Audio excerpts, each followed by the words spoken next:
Coming up on Mountain News this morning, slavery is still officially in the Kentucky Constitution, but one senator wants to change that forever. Plus, Commonwealth legislation is working to give teachers a one-time payment while salaries are still being discussed.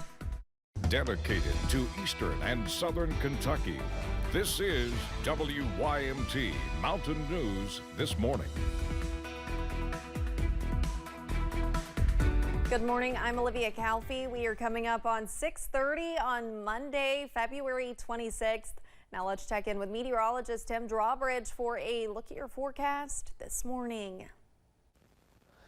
Good morning, Olivia, and good morning, everyone. The night vision on the camera showing how things are starting to brighten up as we look across our eastern horizon. Also, take note of the temp outside our door. It's 50 here in the heart of Perry County.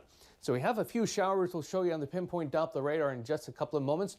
They'll be departing by mid-morning. Then we've got some mild weather, if you prefer warm weather, over the next few days until a cold front ends up moving through on Wednesday, and then bring in a shot of cold air for Thursday. Again, short-lived. In the meantime, Manchester is now 38. We're in the 50s. Some of us still hanging in the upper 30s at Ashland. That is a true temperature. Showers south of 64, departing Stanton and Irvin, continuing from West Liberty, Paintsville, and north of Pikeville. As you make your way into southwestern portions of West Virginia, you see the loop here over the last hour starting to lose its punch. And the 12-hour forecast shows as we hit for the afternoon, we turn partly cloudy, a bit breezy, and a high into the upper 60s. Yes, upper 60s. Looks like we continue this type of temperature pattern. How long? First Alert 7-day forecast. Already gave you an idea. That's all coming up in just a few moments. Olivia? All right, Tim, thank you. Martin, Canada is scheduled to begin jury trial today at 9 a.m. in Whitley County, charged with murder. Trial is expected to last 3 days. He's accused of shooting Kyle Chadwell during a fight in September of 2022. Kentucky State Police say it happened at a home on Patrick Hollow Road. Chadwell later died at Baptist Health of Corbin Hospital. A jury trial is planned for Anthony Payson tomorrow in Rowan County. Payson is charged with murder, robbery, and tampering with evidence. Kentucky State Police say he and several others were part of a home invasion that turned deadly back in June of 2014. 20-year-old Bo Otis was shot in the head at his home in Moorhead. He was taken to UK Hospital and died the next day. Trial is expected to last 4 days. People in Estill County can get their records expunged today. The public library is hosting a clinic and job fair. Experts will help people clear nonviolent felonies and misdemeanors from their records. They'll also give legal advice. The free event lasts from 11 to 5.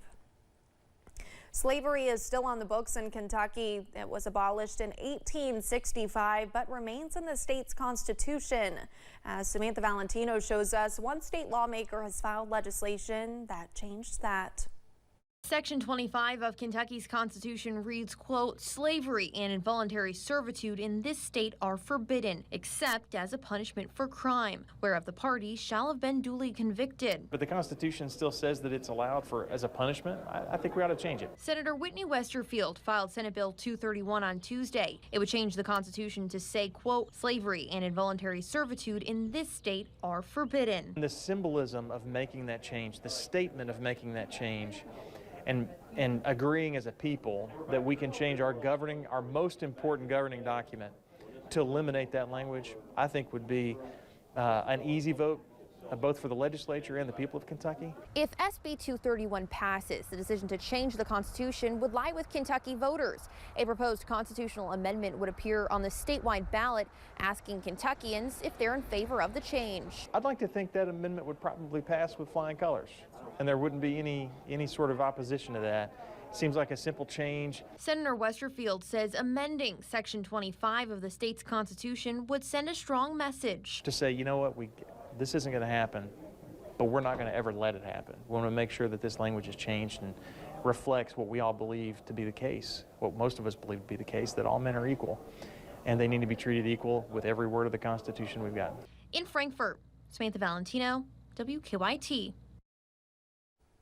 Kentucky wouldn't be the first state to remove slavery language from its constitution. Tennessee and 3 other states passed similar amendments in 2022.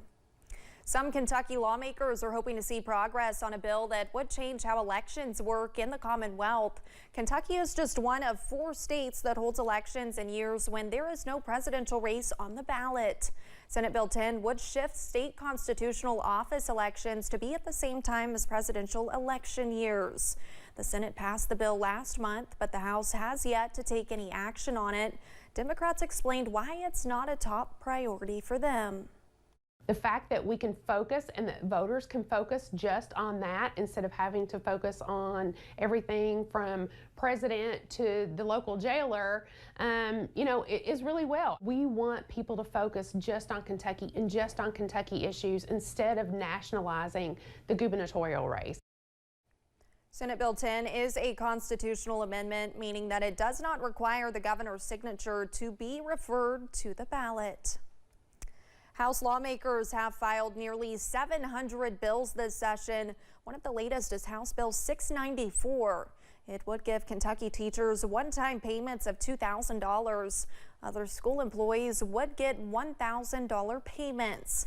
According to the Herald Leader, sponsor Chris Fugit says the bill would help districts support teachers in the short term. The Kentucky Education Association says one-time payments would be helpful, but not enough to solve salary problems. The current budget proposal does not include teacher raises. A new bill was filed that could affect daylight savings time going forward. House Bill 674 was filed Thursday and says Kentucky could be exempt from the observance of daylight savings time. That means we would not spring forward anymore. The state would use what is called standard time, meaning daylight savings is not used. House Bill 77 was filed last year trying to establish year-round daylight savings, but the bill did not advance. House Bill 674 is currently in the House committees on committees. If it passes, it would take effect on November 1st this year. And state lawmakers are running out of time to file new bills. Today is the last day House representatives can introduce new legislation. Senators have through Wednesday. After that, lawmakers will have the rest of the session to debate what's on the table. As community members took the trip to Triangle Park in downtown Hazard for the Perry County Farmers Market, kids got the chance to take part in the fun as well. The Perry County Farmers Market and Save the Children partnered for the annual Sweet Pea event. Kids got $4 to spend at any of the local vendors and even got to play with sensory bins. Tammy Jacobs with Save the Children says this is a special event to see the kids enjoy their time at the farmers market while also learning. Oh, it's very heartwarming. It's very heartwarming. They're enjoying themselves just playing, burying chickens, and then we do something like today. We have carrots, and they're just like little carrots in a sensory bin. So they're learning about gardening in a sense that they don't even realize that, but you know they're doing it anyway. Jacob says giving the kids sensory, hands-on learning is the best way for them to learn. For the full story about Save the Children at the Perry County Farmers Market, check out this story on our website. The Blackie community in Letcher County is starting to get ready for their annual Blackie Day. Blackie Day started as a 4th of July festival back in 1964. The festival was moved to May last year and brings a lot of food vendors, music, and more. President of the Blackie Improvement Committee, Mary Gell Adams, says Blackie Day brings a lot of people in for what is often referred to as a homecoming.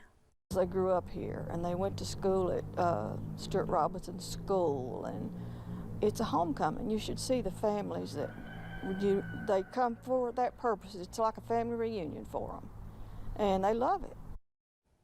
Adams says her favorite part is the people that come celebrate, and without the people, there would be no reason for Blackie Day. Blackie Day will take place on May 10th, 11th, and 12th. One Breathitt County restaurant is back open after a fire destroyed its building.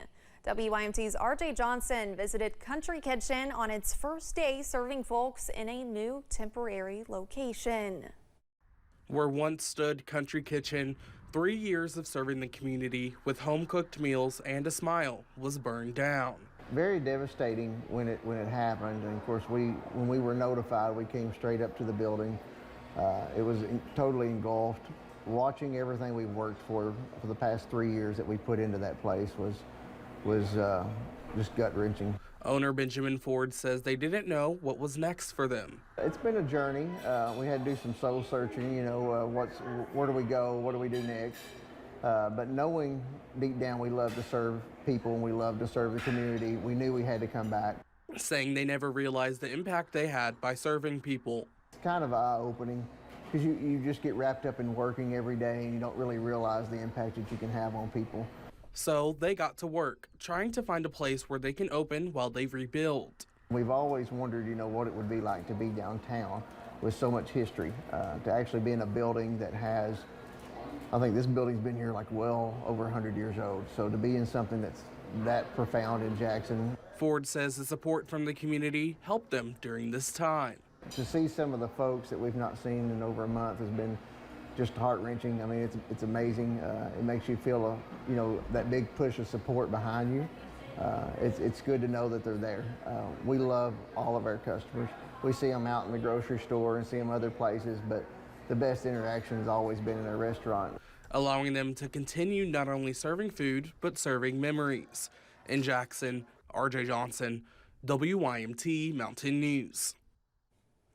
Ford says this would not be possible without officials with the Rusaw Fire Department and other people in the community helping them during this time.